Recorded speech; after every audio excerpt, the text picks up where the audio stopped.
Hello friend, स्वागत है आपका अपने यूट्यूब चैनल पर। तो आज हम अपने बाल विकास के 500 क्वेश्चनों की सीरीज को आगे बढ़ा रहे हैं।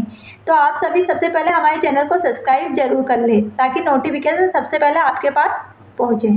तो आइए यहाँ पर हम स्टार्ट करते हैं। यहाँ पर पहला क्वेश्चन दे रखा है कि अवधारणाओं का विकास मुख्य रूप से किसका हिस्सा होता है। तो किसका हिस्सा होता है? शारीरिक विकास का, सामाजिक विकास का, संवेगात्मक विकास का या बौद्धिक विकास का। तो इसका सही आंसर होगा कि अवधारणाओं का विकास मुख्य रूप से बौद्धिक विकास का हिस्सा होता है, क्योंकि अवधारणा हमारी बुद्धि से संबंधित होती है। अगला क्वेश्चन है यहाँ पर कि छोटे विद्यार्थियों में या छोटे शिक्षार्थियों में निम्न में से कौन सा लक्षण पठन कठिनाई का नहीं है। तो कौन सा नहीं है? शब्दों और विचारों को समझने में कठिनाई, सुसंगत वर्तनी में कठिनाई या पठन गति व प्रवाह में कठिनाई। तो इसका सही आंसर होगा कि पठन गति व प्रवाह में कठिनाई, क्योंकि छोटे बच्चे पठन गति तक पहुंच ही नहीं पाते, वे शब्दों, विचारों या वर्तनी तक ही सीख पाते हैं।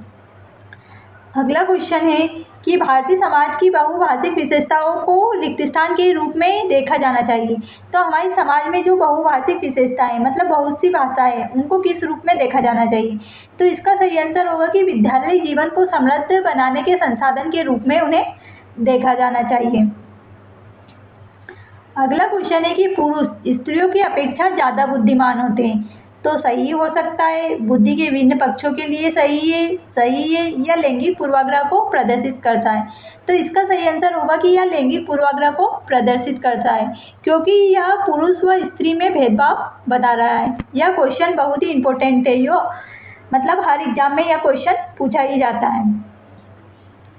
अगला क्वेश्चन है कि एक शिक्षक को साधन संपन्न होना चाहिए, इसका अर्थ क्या है। तो उसे पर्याप्त धन संपत्ति होनी चाहिए, उसके पास अधिकारियों के उच्च स्तर से संपर्क होना चाहिए, विद्यार्थियों के बीच उनकी प्रसिद्धि होना चाहिए या उन्हें अपने विद्यार्थियों की समस्याओं का हल करने का पर्याप्त ज्ञान होना चाहिए। तो यही सही आंसर होगा कि एक शिक्षक को साधन संपन्न मतलब उसे विभिन्न समस्याओं को हल करने का ज्ञान होना चाहिए। अगला क्वेश्चन है कि व्यक्तिगत शिक्षार्थी एक दूसरे से भिन्न होते हैं। तो किस तरह भिन्न होते हैं? विकास के क्रम में, विकास की क्षमता में या विकास की दर में। तो प्रत्येक शिक्षार्थी एक दूसरे से विकास की दर में भिन्न होते हैं। अगला क्वेश्चन है कि प्रत्येक शिक्षार्थी स्वयं में विशिष्ट है, इसका अर्थ क्या है। तो शिक्षार्थियों में ना कोई समान विशेषता होती है, ना ही उनके लक्ष्य समान होते हैं। सभी शिक्षार्थियों के लिए एक समान पाठ्यचर्या संभव नहीं है। एक विषमरूपी कक्षा में विद्यार्थियों की क्षमताओं को विकसित करना असंभव है, या कोई दो शिक्षार्थी अपनी योग्यता व रुचियों में या प्रतिभाओं में एक समान नहीं हो सकते।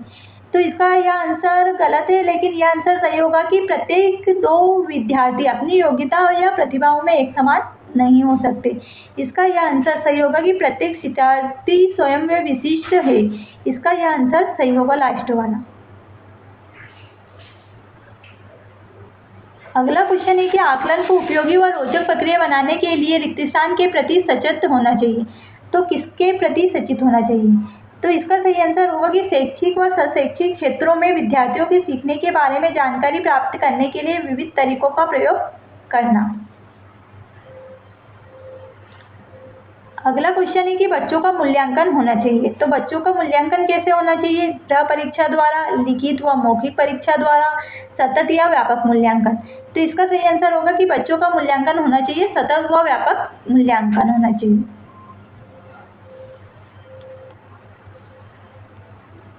मूल्यांकन का उद्देश्य, तो मतलब हम मूल्यांकन करते हैं उसका मुख्य उद्देश्य क्या होना चाहिए। तो उसका उद्देश्य होना चाहिए कि उत्पादक जीवन जीने के लिए शिक्षा किस सीमा तक तैयार कर पाई है को प्रतिपुष्टि प्रदान करना, मतलब बालक कहाँ तक सीख चुका है उसके जीवन में, यही मूल्यांकन का मुख्य उद्देश्य होना चाहिए। अगला क्वेश्चन है कि कक्षा में जो विद्यार्थी प्रश्न पूछते हैं उन्हें क्या करना चाहिए। मतलब जो विद्यार्थी लगातार प्रश्न पूछते हैं उनके लिए कथन दे रखे, कक्षा के बाद शिक्षक से मिलने की सजा दी जानी चाहिए, लगातार प्रश्न पूछने के लिए प्रोत्साहित करना चाहिए, स्वतंत्र रूप से उत्तर ढूंढने के लिए प्रोत्साहित करना चाहिए, या कक्षा चर्चा में भाग लेने के लिए प्रोत्साहित करना चाहिए। तो कक्षा में जो विद्यार्थी प्रश्न पूछते हैं उनके लिए कक्षा चर्चा में भाग लेने के लिए प्रोत्साहित करना चाहिए, ताकि उन्हें और प्रोत्साहन मिले और वे और प्रश्न पूछें। अगला क्वेश्चन है कि कक्षा में विद्यार्थियों की रुचि बनाए रखने के लिए एक शिक्षक को क्या करना उचित है। उसे श्यामपट्ट का प्रयोग करना, चर्चा करना, कहानी कहना या प्रश्न पूछना। तो कक्षा में विद्यार्थियों की रुचि बनाए रखने के लिए एक शिक्षक को इसका सटीक आंसर होगा इन तीनों में से कि प्रश्न पूछना चाहिए। प्रश्न पूछने से विद्यार्थी की रुचि बनी रहेगी।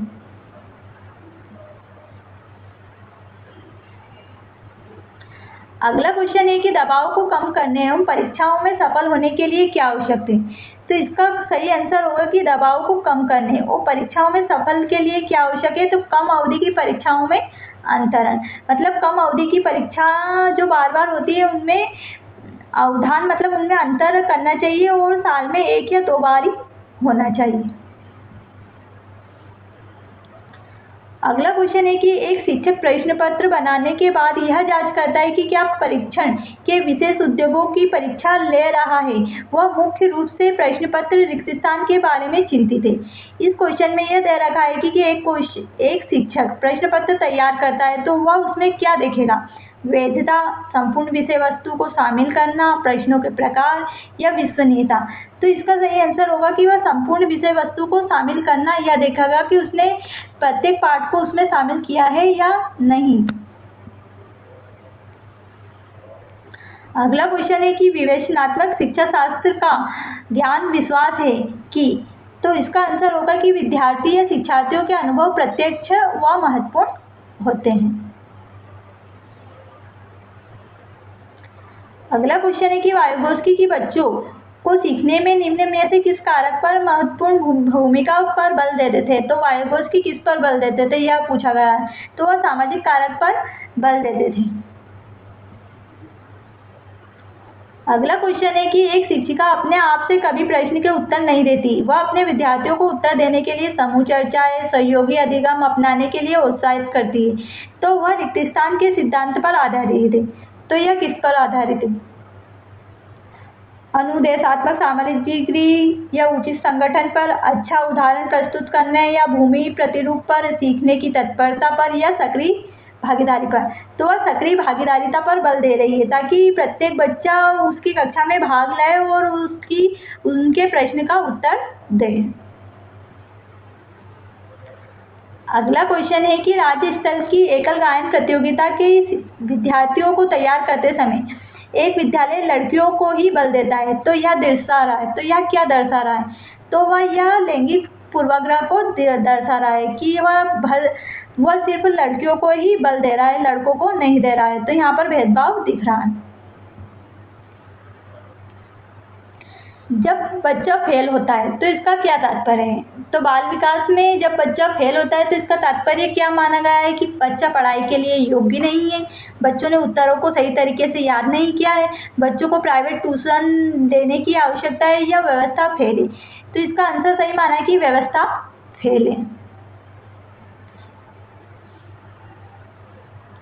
निम्न में से कौन सा वस्तुनिष्ठ प्रश्न है। तो वस्तुनिष्ठ प्रश्न हम किसको कहते हैं, हम पढ़ते हैं तो निबंधात्मक प्रश्न को, लघु उत्तरात्मक प्रश्न को या मुक्त उत्तर वाले प्रश्न को या सत्य असत्य को। तो हम सत्य असत्य को या रिक्त स्थान वगैरह इनको हम वस्तुनिष्ठ प्रश्न कहते हैं। निम्न में से कौन सी प्रगतिशील शिक्षा की विशेषता है। तो प्रगतिशील शिक्षा मतलब जो शिक्षा में प्रगति हो रही है उसकी क्या विशेषता है। केवल प्रस्तावित पाठ्य पुस्तकों पर आधारित अनुदेशन, परीक्षा में अच्छे अंक प्राप्त करने पर बल, बार बार ली जाने वाली परीक्षा या समय सारणी और बैठने की व्यवस्था में लचीलापन। तो इन तीनों में से यह आंसर सटीक होगा कि समय सारणी और बैठने की व्यवस्था में लचीलापन।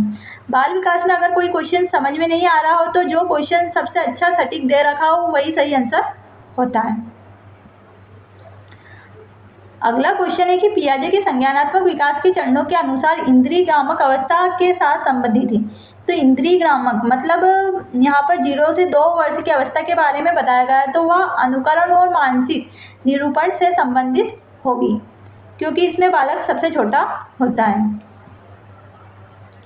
कोहलवर के अनुसार शिक्षक बच्चों में नैतिक मूल्यों का विकास कर सकता है। तो कोहलवर के अनुसार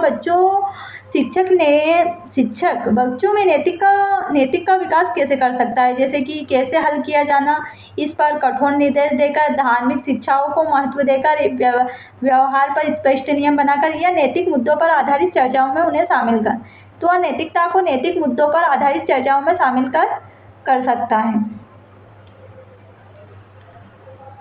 अगला क्वेश्चन है कि छोटे से साथियों को कक्षा कक्ष में समवयस्कों के साथ अंतःक्रिया करने के लिए प्रोत्साहित करना, ताकि क्यों करना चाहिए?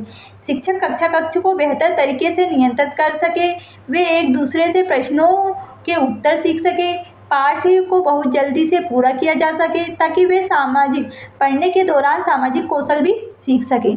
तो इसका सही आंसर होगा कि वे पढ़ने के साथ साथ मतलब समवयस्कों मतलब उनके साथी के साथ बातचीत करने के लिए इससे प्रोत्साहित किया जाना चाहिए, ताकि वे पढ़ने के दौरान सामाजिक कौशल भी सीख सकें। अगला क्वेश्चन है कि एक नियोगिता मतलब एक नियोगी बच्चा पहली बार विद्यालय आता है, तो शिक्षक को क्या करना चाहिए? बच्चे की नियोगिता के अनुसार उसे विशेष विद्यालय भेजने का प्रस्ताव देना चाहिए। मतलब उसमें क्या कमी है, उसी के अनुसार उसे विशेष विद्यालय भेजना चाहिए। निम्न में से कौन सी समस्या समाधान की वैज्ञानिक पद्धति का पहला चरण है? तो यहाँ पर समस्या समाधान की विभिन्न पद्धतियाँ दे रखी है। तो इसमें से सबसे पहला चरण पूछा है परिकल्पना या परिकल्पना का निर्णय करना। तो इसका सही आंसर होगा कि समस्या के प्रति जागरूकता, यह इसका सही आंसर होगा। इस प्रकार आज हमने बाल विकास के बहुत ही इम्पोर्टेंट क्वेश्चनों को किया है। यह वर्ग 2 या वर्ग 3 में जो हमारे 10 पार्ट दे रखे हैं जिनसे क्वेश्चन बनते हैं, हम उन्हीं के क्वेश्चनों को कर रहे हैं। तो आप सभी हमारे साथ इन क्वेश्चनों को पूरा करने के लिए हमारे चैनल को सब्सक्राइब जरूर कर लें, ताकि नोटिफिकेशन सबसे पहले आपके पास पहुँचे, क्योंकि हमारी परीक्षा अब ज़्यादा दूर नहीं है। धन्यवाद।